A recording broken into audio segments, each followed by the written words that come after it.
मेरे प्यारे दोस्तों, समरूपता के मेरे वीडियो कंटेंट का पहला भाग आप में से जिन लोगों ने देखा होगा उन्हें यह पता होगा कि समरूपता का सिद्धांत किस तरह से प्रकृति में और हमारी जिंदगी में व्याप्त है। मैंने आपसे वादा किया था कि अगले अध्याय में मैं आपको समरूपता के सिद्धांत की सीख साझा करूंगा। इसके लिए मुझे एक जगह जाना पड़ा। जितनी बेसब्री से आप इस अध्याय का इंतजार कर रहे हैं उतनी बेसब्री से मैं भी कर रहा था। पेश है आपके सामने अंतिम अध्याय समरूपता का।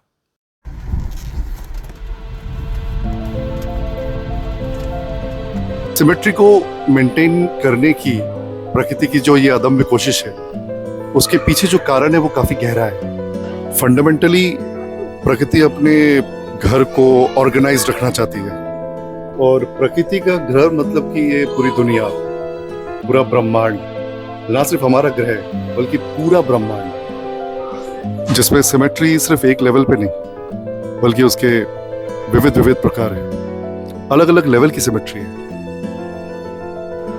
अगर मैं आपसे पूछूं कि प्रकृति में सिमेट्री क्यों है, मतलब प्रकृति सिमेट्री की इस फिलोसॉफी को इतना पसंद क्यों करती है, तो शायद आपके पास कोई इसका सद उत्तर नहीं होगा। पर अगर मैं आपसे ये पूछूं कि हम इंसान सिमेट्री क्यों पसंद करते हैं, अपने रख रखाव में, चीजों को रखने में, अपने रहने के अंदाज में, हर चीज में, तो शायद आपको ये क्लिक करे कि ऐसा हम क्यों करते हैं। क्योंकि हम इंसान ऑर्गेनाइज्ड रहना पसंद करते हैं। We like to stay organised. And why we like to stay organised? Because organise रहने से हम केओटिक फील नहीं करते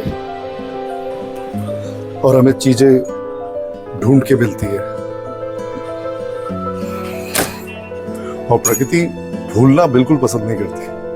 प्रकृति हर चीज को याद रखना चाहती है ताकि वो उस चीज को रिपीट कर सके और उसके डिसिप्लिन को मेंटेन कर सके। आपने सुना होगा ना कि बच्चे अपने माता पिता की तरह दिखते हैं, या फिर अगर फैमिली की हिस्ट्री में किसी को डायबिटीज है तो आपको डायबिटीज होने के चांसेस है, प्रोबेबिलिटीज है।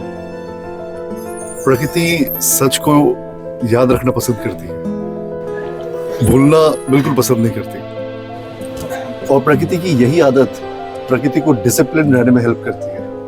प्रकृति डिसिप्लिन में रहेगी तभी ये पूरी सृष्टि इतनी सुव्यवस्थित और विस्तृत होते हुए भी इतने ऑर्गेनाइज तरीके से चल पाएगी। ये डिसिप्लिन प्रकृति की नीड है और यही डिसिप्लिन हम इंसानों की भी नीड है।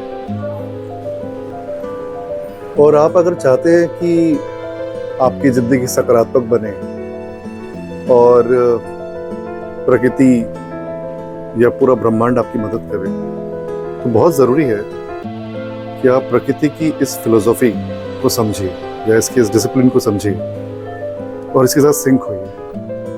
शायद तब आपको प्रकृति का प्यार मिलेगा।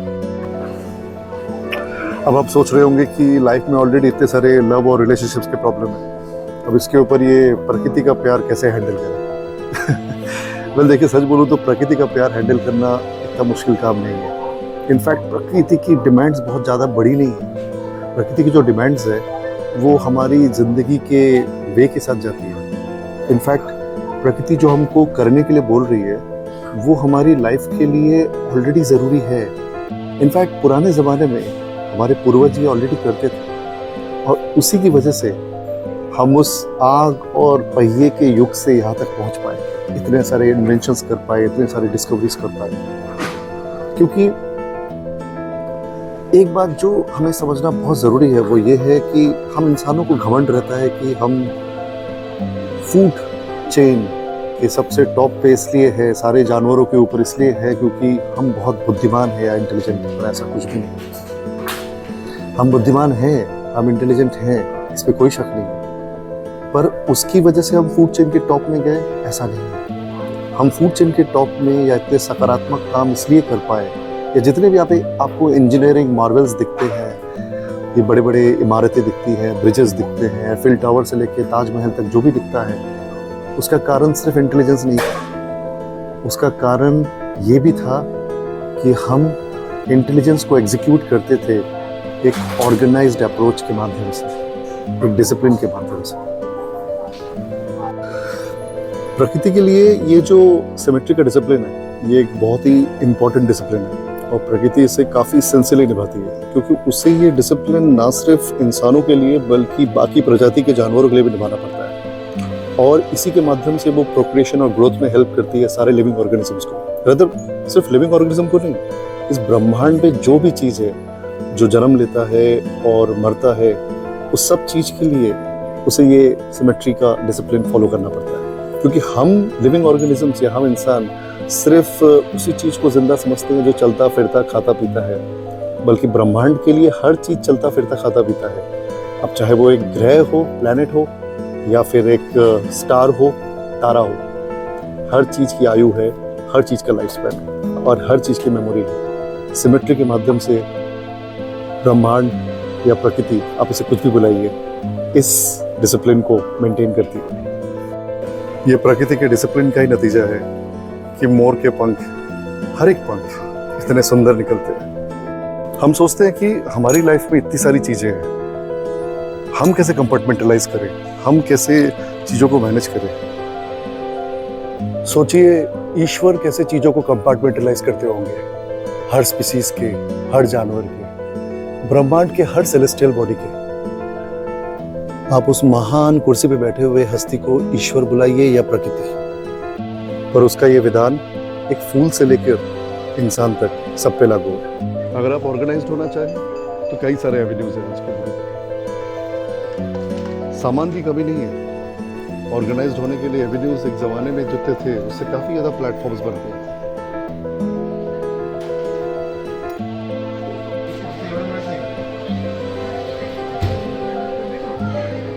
एक ज़माने में ऑर्गेनाइज्ड या डिसिप्लिन रहने के लिए इतने साधन नहीं थे, और आज की दुनिया में ऑर्गेनाइज्ड या डिसिप्लिन रहने के लिए बहुत साधन है। पर जिस ज़माने में ऑर्गेनाइज्ड रहने के लिए इतने साधन नहीं थे, तब भी हर सभ्यता ने अपने तरीके से ऑर्गेनाइज्ड या डिसिप्लिन रहने का रास्ता ढूंढ ही लिया।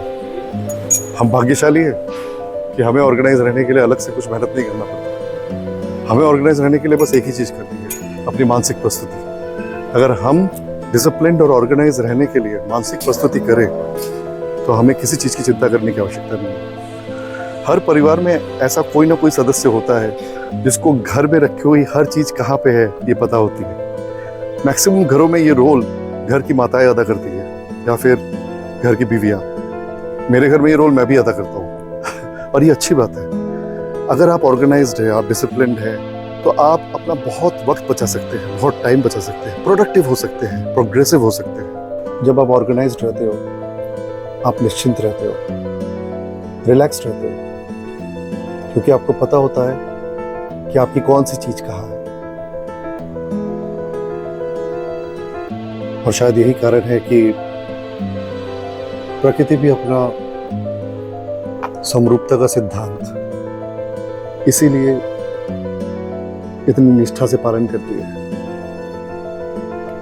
क्योंकि प्रकृति भी रिलैक्स्ड रहना चाहती है, निश्चिंत रहना चाहती है, ऑर्गेनाइज्ड रहना चाहती है, ताकि प्रकृति के हाथों भूल से भी कोई भूल ना। जल्दी ही मिलते हैं हमारे अगले वीडियो कंटेंट के साथ। तब तक के लिए निर्भय भव।